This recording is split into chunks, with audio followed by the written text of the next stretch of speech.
Example 48, show that the number of equivalence relation, equivalence relation क्या होता है पता है आपको? जो रिफ्लेक्सिव भी हो, सिमेट्रिक भी हो, ट्रांजिटिव भी हो, उसको इक्विवेलेंस रिलेशन बोलते हैं। तो ऐसे कितने इक्विवेलेंस रिलेशन होंगे? तो show that the number of equivalence relation in the set 1 2 3, ठीक है, कंटेनिंग 1 2 एंड 2 1 इज 2, दो ऐसे इक्विवेलेंस रिलेशन बनेंगे जिसके अंदर 1 2 और 2 1 आएंगे, ठीक है, और टोटल एलिमेंट उसमें कितने हैं? 1 2 3 है। तो चलो देखते हैं, प्रूव करके दिखाना है हमें। तो 1 2 और 2 1 है और हम प्रूव करना चाहते हैं कि ये इक्विवेलेंस रिलेशन है।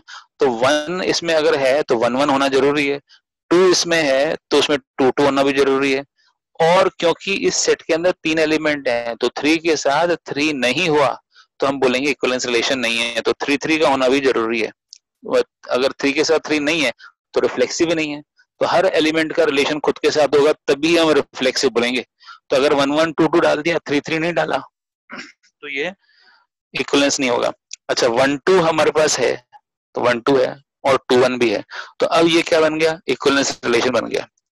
रिफ्लेक्सिव भी है, सिमेट्रिक भी है, ट्रांजिटिव भी है। सर आप कैसे कह सकते हो कि ये है ना सिमेट्रिक है? भाई 1 2 है, 1 2 का उल्टा 2 1 भी है, तो सिमेट्रिक तो हुआ, ठीक है।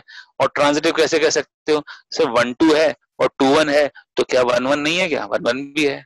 अच्छा सर पहले मैं 2 1 बोल दूं, 2 का रिलेशन 1 के साथ और 1 का रिलेशन 2 के साथ, तो 2 का रिलेशन 2 के साथ भी है, इसका मतलब ये जो है 2 2 इसके अंदर है तो ट्रांजिटिव भी है। तो रिफ्लेक्सिव भी है, सिमेट्रिक भी है, ट्रांजिटिव भी है, तो एक रिलेशन तो हमें ये मिल गया। तो चलो देखते हैं। Now we are left with only 4 pairs. अगर मैं 3 क्रॉस 3 करूं, ये 3 एलिमेंट हैं सेट ए में, दूसरा एलिमेंट भी सेट ए ले लूं, उसमें भी 3 एलिमेंट हैं, तो कार्टेशियन प्रोडक्ट ए क्रॉस ए में कितने एलिमेंट हो गए? 3 3 9 एलिमेंट हो गए। पर हमारे इस सेट के अंदर कितने एलिमेंट हो गए? यहां से शुरू करो काउंट करना, 1 2 3 4 5, 5 एलिमेंट हो गए। तो टोटल 9 एलिमेंट में से 5 एलिमेंट तो लिख दिए, बाकी कितने बचे? 4। तो इसलिए यहाँ कहते हैं now we are left with only 4 pairs, namely कौन कौन से पेयर रह गए? 2 3 3 2 1 3 और 3 1, ये रह गए। तो कहता है if we add any one, कोई एक ऐड कर दें, कौन सा ऐड कर दें? से 2 3 ऐड कर दिया मान लो, तो 2 3 ऐड किया तो सिमेट्रिक बनाने के लिए 2 3 का उल्टा 3 2 ऐड करना पड़ेगा। Then for symmetry we must add 3 2 and also, and now for transitivity we are forced to add 1 3 and 3 1। अब हमें ट्रांजिटिविटी के लिए 1 3 3 1 दोनों ऐड करने ही पड़ेंगे भाई। ऐसे कैसे ऐड करने पड़ेंगे सर? देखो भाई, आपने 3 2 ऐड कर दिया है ना, 3 2 के साथ 2 1 तो पहले से ही था, तो 3 2 है 2 1 है तो 3 1 तो ऐड करना पड़ेगा, तो 3 1 ऐड करना पड़ेगा और 3 1 का उल्टा सिमेट्रिक के लिए ऐड करना पड़ेगा। तो आपने तो सारे ऐड कर दिए, ठीक है ना। तो 5 तो पहले से ही थे, 5 तो इसमें पहले से ही थे। आपने 2 3 ऐड किया था, 2 3 का उल्टा आपको 3 2 ऐड करना ही पड़ा क्योंकि वो आपको सिमेट्रिक बनाना था, ठीक है। अब ट्रांजिटिव के लिए मतलब अब हम मजबूर हो गए कि ये ट्रांजिटिव रहेगा ही नहीं, क्योंकि 3 2 है और 2 1 है और 3 1 नहीं है। 3 1 नहीं है तो 3 1 डाल दोगे तो उसका उल्टा भी डालना पड़ेगा, यानी सारे के सारे 9 एलिमेंट आ जाएंगे इसके अंदर। तो या तो 5 एलिमेंट आएंगे या 9 एलिमेंट आएंगे। तो ऐसे 5 एलिमेंट और 9 एलिमेंट से क्या हो जाएगा? ये रिफ्लेक्सिव, सिमेट्रिक और ट्रांजिटिव तीनों बन जाएगा, यानी इक्विवेलेंस बन जाएगा। यानी हमारे पास इक्विवेलेंस कितने रिलेशन बनेंगे? 2 रिलेशन बनेंगे।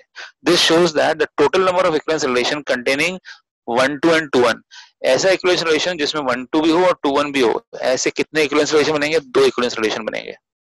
So I hope this is clear. तो फिर से इस क्वेश्चन नंबर 48 को समझेंगे।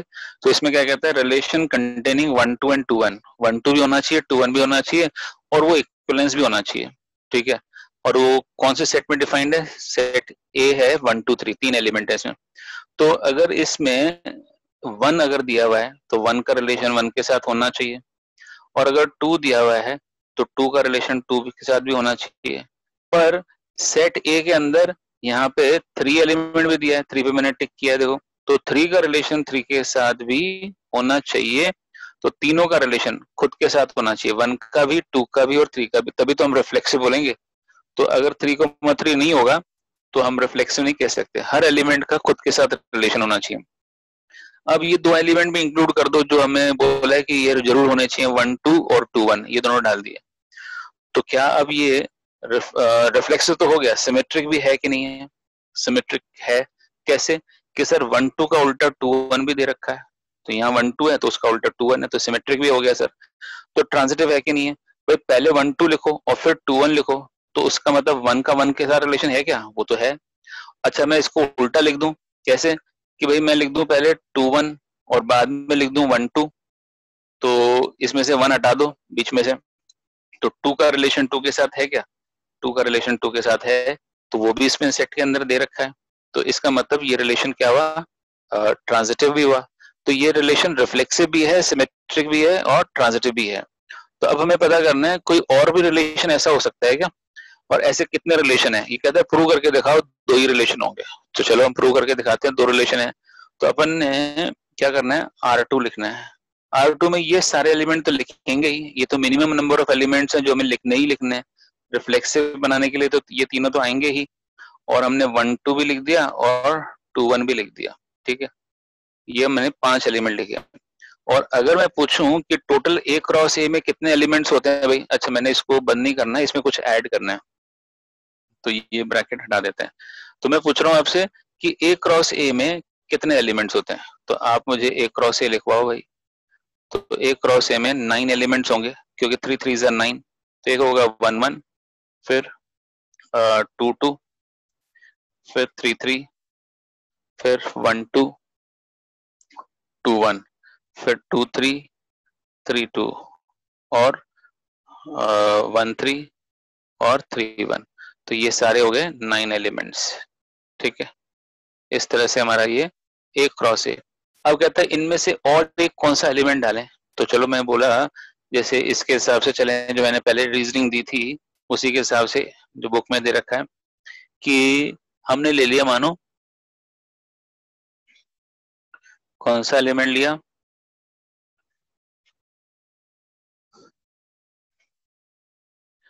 मानो 2 3 ले लिया, तो 2 3 डाल देते हैं। तो 2 3 डाला है तो 3 2 डालना पड़ेगा, तो अपन भी डाल देते हैं 2 3 और 3 2।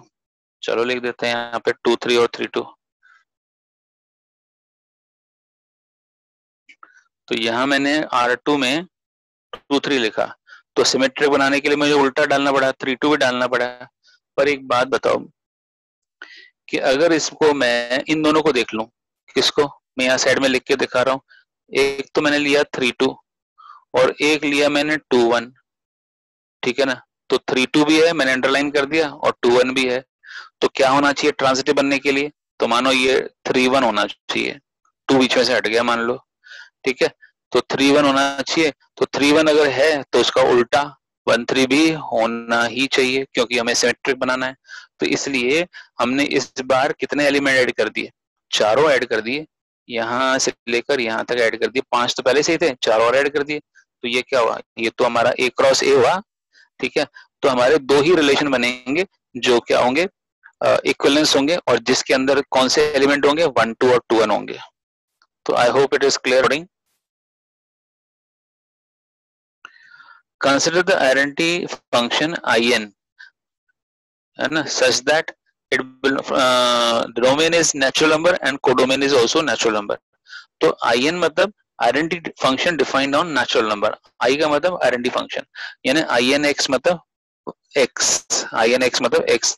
तो आप इसको सिंपल बनाने के लिए आप ऐसे भी लिख सकते हो कि ये तो y is equal to x है, in की जगह in x की जगह y लिख सकते हो, y is equal to x, यानी जो x की वैल्यू डालोगे वही y की वैल्यू आएगी, इसी को बोलते हैं आइडेंटिटी फंक्शन। और यहाँ पे x क्या है, नेचुरल नंबर है। तो ये मेरा फर्स्ट फंक्शन है।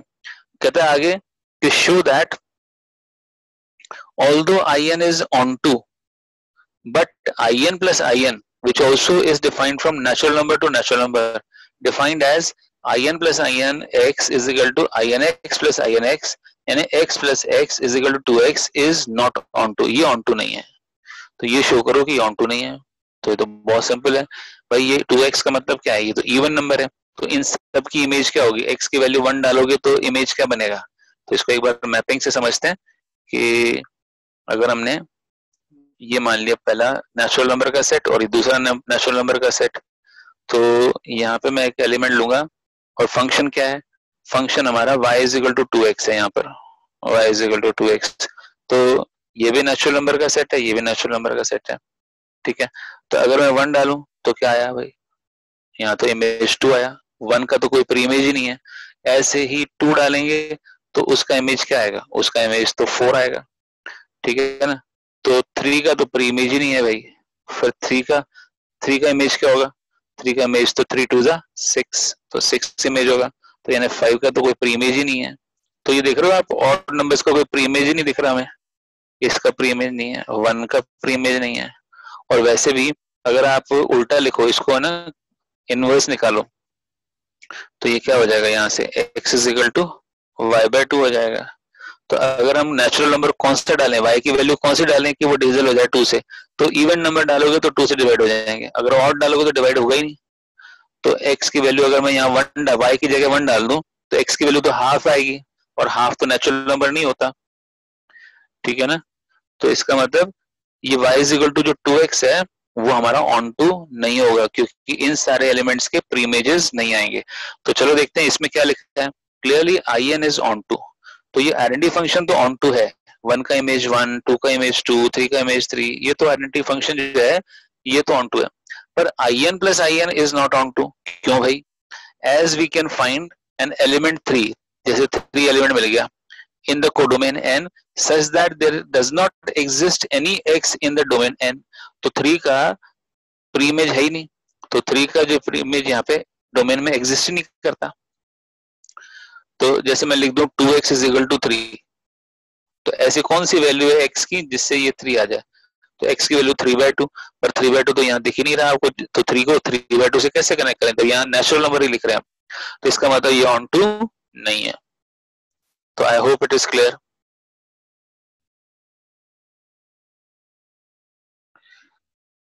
तो एग्जाम्पल 51 में आपसे क्या पूछा है, देखो एग्जाम्पल 51 में बोलता है कि एक फंक्शन है जिसका डोमेन है 0 से π/2 और उसका कोड डोमेन है ऑल रियल नंबर्स, यानी -∞ से +∞। अब वो फंक्शन क्या है, फंक्शन है f of x is equal to sin x, और एक और फंक्शन है gx, उसका डोमेन भी 0 से π/2 और उसका कोड डोमेन क्या है, वो r, यानी फिर से -∞ से +∞, और वो gx फंक्शन क्या है, cos x है। तो कहता है show that f and g are 1 1, दोनों ही 1 1 फंक्शन है, ये प्रूव करना है, ठीक है। और क्या शो करना है, but f plus g is not 1 1, ये भी प्रूव करके दिखाओ कि f प्लस जी है वो 1 1 नहीं है, f 1 1 है ये प्रूव करना है, g 1 1 है वो प्रूव करना है, और f प्लस जी 1 1 नहीं है ये भी प्रूव करना है, ठीक है। तो कैसे प्रूव करें, तो आप बताओ कि 0 से π/2 के बीच में sin x का ग्राफ कैसा होता है। तो मैंने राइट साइड में ड्रॉ किया, ये हमारी y एक्सिस, ये हमारी x एक्सिस, sin x का ग्राफ कुछ इस तरह से होता है।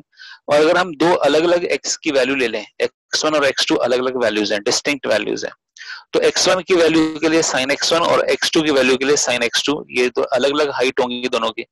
तो हम कह रहे हैं कि x1 और x2 डिस्टिंक्ट एलिमेंट लिए, since for any two distinct element, कोई भी दो अलग अलग एलिमेंट लो x1 और x2, तो उसके लिए sin x1 और sin x2 कभी भी बराबर नहीं होगा। इस इंटरवल की बात हो रही है 0 से π/2 के बीच में। पर अगर हम बात करते मानो 0 से पाई के बीच में, तो ग्राफ कैसा होता, तो ग्राफ होता कुछ इस तरह का, और तब हम हॉरिजॉन्टल लाइन बनाते तो ये दो दो वैल्यू आती, ये मानो x1 यहाँ ले लिया और x2 यहाँ ले लिया, π/2 तो बीच में है और ये पाई है। अगर इंटरवल हमारा 0 से पाई होता ना, तो हमारा sin x1 और sin x2 बराबर आ सकता था, क्योंकि कोई हॉरिजॉन्टल लाइन ग्राफ को अगर 2 बार काटती है तो वो मेनी-वन होता है। पर यहाँ पे तो इस ग्राफ में जो हमने 0 से π/2 हमारा डोमेन है, तो उसमें तो ग्राफ एक ही बार कटेगा, यानी वो कोई भी दो डिस्टिंक्ट एलिमेंट लोगे x1 और x2, उसके लिए कभी भी sin x1 और sin x2 बराबर नहीं होंगे, यानी 1 1 फंक्शन है। इसी तरह से हमने कॉस के बारे में भी डिस्कस कर लिया, मानो x1 और x2 डिस्टिंक्ट है, तो cos x1 और cos x2 भी 0 से π/2 के बीच में, ये ग्राफ है cos x का, तो कोई भी हॉरिजॉन्टल लाइन बनाओ, ग्राफ को एक ही बार काट रही है, यानी cos x1 और cos x2 बराबर नहीं हो सकते। अब बताओ, कहते हैं both f and g must be 1 1। अब कहते हैं दोनों को ऐड कर दो, f प्लस जी, तो चलो हम यहाँ पे एक बार लिख के देखते हैं f प्लस जी क्या होता है। तो यहाँ मैंने नीचे लिख रहा हूँ f प्लस जी और बाहर लिख दिया x, तो इसका मतलब है f of x plus g of x, और f ऑफ x क्या है, f ऑफ x है sin x और g ऑफ x क्या है, cos x। तो इसको हमने नया नाम दे दिया कि y is equal to sin x plus cos x, y नाम दे दिया इसको ताकि इजी लगे आपको। अब मुझे बताओ कि x की वैल्यू 0 डाल दें इसके अंदर, तो चलो 0 डाल के देखते हैं क्या आता है। तो y इज इक्वल टू, अगर मैं x की वैल्यू 0 डाल दूं, ठीक है, तो क्या आएगा, साइन 0 और प्लस कॉस 0। तो साइन 0 की वैल्यू 0 और कॉस 0 की वैल्यू 1, यानी आंसर 1 आ गया। ऐसे ही अगर मैं अब x की वैल्यू π/2 डाल दूं, तो चलो π/2 डाल के देखते हैं, तो y की वैल्यू क्या आ रही है, तो साइन π/2 और प्लस कॉस π/2। तो साइन π/2 कितना होता है, 1, और कॉस π/2 होता है 0, और 1 + 0 फिर से 1। तो यानी दो वैल्यूज के लिए हमारी वैल्यू सेम आई है। तो मैंने आपको यहाँ मैपिंग से दिखाया है, मैपिंग से समझ लो कि भाई हमने f + g फंक्शन में 0 डाला तो भी 1 आया, तो यहाँ पे x की वैल्यू 0 डाली थी तो 1 आ गया, और फिर π/2 डाला तो x की वैल्यू π/2 डाली है तो भी 1 आ रहा है। तो 0 के लिए भी 1 और π/2 के लिए भी 1, यानी ये कैसा फंक्शन है, मेनी वन फंक्शन है। तो मेनी वन फंक्शन हो गया ये, यानी 1 1 नहीं हुआ। तो हमें यही प्रूव करना है कि f + g जो है ना वो 1 1 नहीं है। देखो ऊपर लिखा है, show that f and g are 1 1 but f + g is not 1 1। तो ये हमने प्रूव कर दिया।